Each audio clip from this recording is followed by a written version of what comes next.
La preghiera sicuramente fa tanto, le mie colleghe mi aiutano tantissimo, però dove posso trovare la forza dentro di me? Allora, la forza dentro di te la puoi trovare quando il Signore la mette dentro di te. Il Signore la mette dentro di te con la preghiera, ma soprattutto con l'Eucaristia, con la comunione, che Dio viene veramente anche nella sua umanità. E poi anche di fronte a tante difficoltà bisogna guardare la croce di Cristo.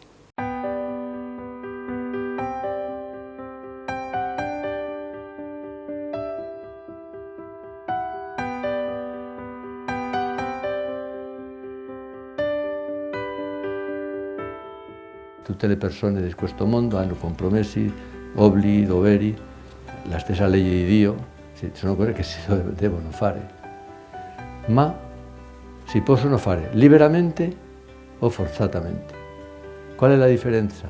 L'amore, perché l'atto proprio della libertà è amare. Perciò nostro padre diceva in un'occasione, forse lo ricordate, lo dico anche in spagnolo, in quella frase così grafica, dobbiamo agire e fare le cose perché nos dà la gana. Ma che allo stesso tempo spaventa. Come si fa a rispondere di sì, malgrado questa paura? Com'è possibile vivere un fidanzamento bello ai giorni nostri e come trovare la forza per andare controcorrente rispetto a quello che ci chiede la società? Cioè, come si fa ad essere sempre se stessi, in sostanza. E poi le volevo chiedere anche un abbraccio. Davanti a situazioni sociali magari molto difficili che appunto a prima vista non sembrano avere una spiegazione. Io ho una domanda forse difficile.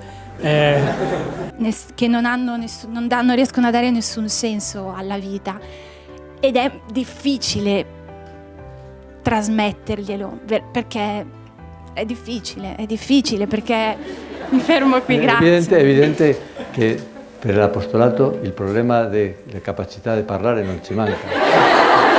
No, è importante. Però è sono un po' così. Questo vale per tutto, per il lavoro, per lo studio, in genere per tutto l'atteggiamento vitale nostro, perché non c'è un modo più sicuro di non essere felice che stare pensando soltanto alla propria felicità. Questa è un'esperienza universale.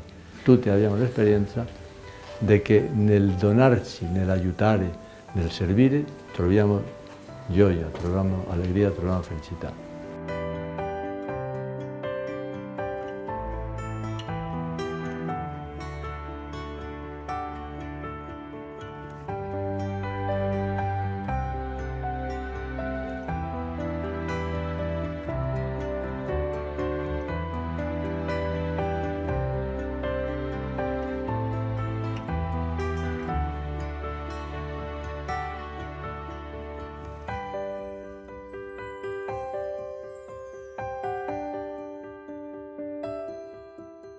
Ricordavo quella frase del nostro padre che nell'aspetto umano vi lascio in eredità l'amore della libertà e il buon umore.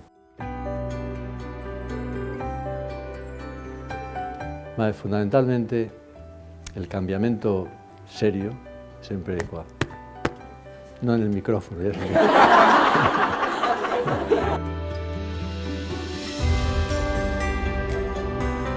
L'apostolato non è cercare di convincere altri a che pensano come noi.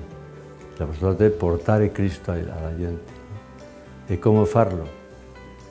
Innanzitutto, come dicevo prima, mediante l'amicizia, trasmettendo quello che tu senti all'amico, a un amico, che sia veramente amico.